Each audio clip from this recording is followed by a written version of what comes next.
Narmada Auntie's dance class was just beside Shardhamba temple, which is on the Shankar Mutt road. Every day I never used to get inside the temple, but I used to wave at her and say like, "Ma, give your blessings." So that kind of attachment I have towards Shardhamba. Even today, whenever I do my puja in my puja room and see my Shardhamba idol, it brings back to me all the good memories of my childhood, my Arangetram days.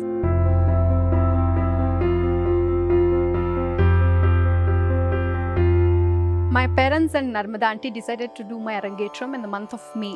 That is, and they chose a few dates and then finally decided to do on May 27th. And then the practice session started in the month of March end, because I finished my exams, school exams, and then Narmada Auntie chose that 2 particular months because she didn't want to strain me too much. I had summer vacations those 2 months. And then the practice session started. That is, every day morning, me and my mom used to take a bus and go there.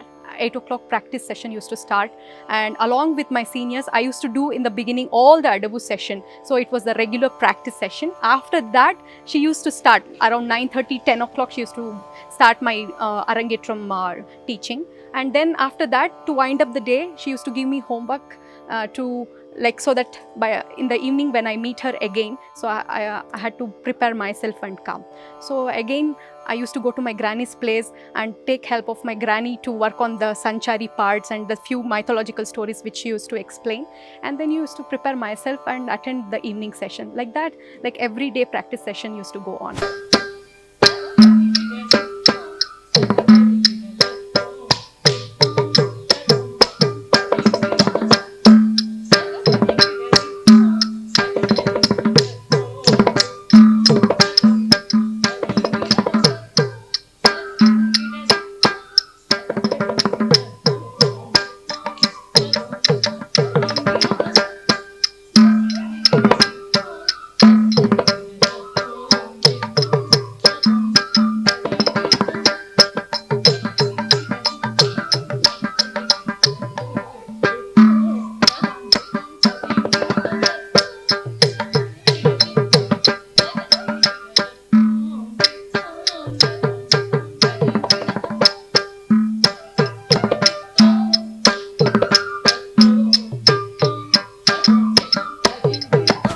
For my Arangetram, I did Rasika Priya Jatiswaram, which was totally choreographed by Narmada Auntie, specially for me. So that was a fantastic part. And then I'm not a Jatiswaram person. I like to practice, but I'm more of a Varnam person. So my Varnam for my Arangetram was about 55 minutes, and I thoroughly enjoyed it. Till today also, I like to keep my Varnam for minimum 40 minutes. So nothing lesser than that. And then my Varnam was Athana Varnam. The Jati part and all, Narmada Auntie choreographed it. And then for the Sanchari, she gave me the total freedom to choreograph myself, because it was about Krishna and the small little Krishna, his leelas. And then every day I used to go and ask my granny to explain stories about all the mythological stories about Krishna, and then read story books and all. And that time we didn't have YouTube and as such to Google or do things like that. It was more of oral tradition. I used to build stories on that, and Narmada Auntie was quite impressed and never said anything, it's wrong or anything. If something was wrong, she used to little bit scold, and the next day I never used to go to dance class, and Narmada Auntie used to call me and say, tell her to come, better she come. But it is very difficult to do an Arangetram under Narmada Auntie. She was a very strict person, but with me I was really lucky, because I was the pampered one in my dance class by the seniors, Narmada Auntie, everyone. And she is not a she literally sits and teaches. Actually, she never gets up and teaches, but for my Arangetram she stood and showed me how to do some of the jatis. But one day I saw her leg was bleeding because of dancing, because she had some problem with her leg, and that really touched me. I could not speak then, talk to her, react to her, but somewhere it was there in my heart. It really comes to my mind this day, and I feel she's with me. Narmada Auntie is with me, and her blessings are there with me. And now I'm reworking on this Varnam again. So little bit the Sanchari part, because I was a kid then, and now grown up little bit. The Sanchari part, now I can read better the stories by myself than listening to some stories. Little here and there corrections, but the Jatis part, I try to keep it the same.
For my Arangetram, it was Narmada auntie and Janvi auntie who sat and discussed what all items I need to perform. And then for the second half of my Arangetram, they chose Sabapati and then Javali, Matada Baradeno and Tillana. And Sabapati was very, very touching item for me because I had a Nandanar story to depict. So, and I choreographed that Sanchari part.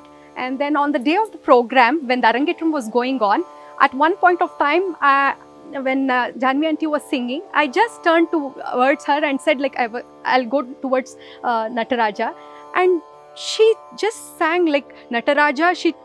She elaborated on that word Nataraja, and I ran towards Nataraja. That was a spontaneous choreography which happened on stage, and I still now have the goosebumps on my hands. It was really, really touching moment. And then whatever I do, it is more spontaneous in nature always. And Narmada auntie always gave me that freedom to enjoy that spontaneity. So she never restricted me to do anything.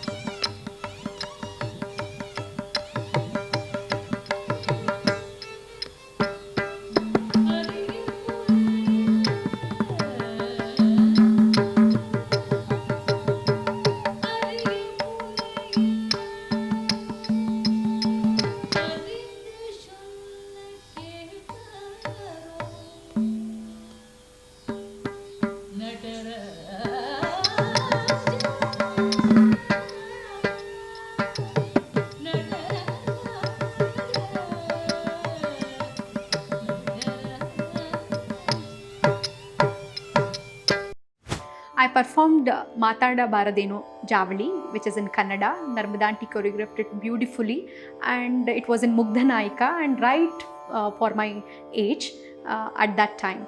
And then it was followed by a Parashakti Tillana on Goddess, and then followed by a Mangalam. After that, the interesting thing was, I went to Narmada auntie to do Namaskar. She said, "Aaytu Arangetrammo, ba class nale." She said, come to class tomorrow. So no break. She didn't believe in giving breaks and holiday as such. So she treated everything as normal routine. This is one of your routine work, okay? So you come and do your regular classes. So that day I had a very beautiful sleep, sound sleep. I still remember this day also. And then after this, the next morning I went to Narmada auntie's class. We had that discussion of the Arangetram, and then we started the class. It was fun and nice.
had 2 rehearsals and 1 stage rehearsals. 1 stage rehearsal I did it by myself, and the special thing about the rehearsal was it was held at Janvi Auntie's place, singer Janvi Auntie's place. So she wanted my rehearsals to be at her place, and that was really memorable to me.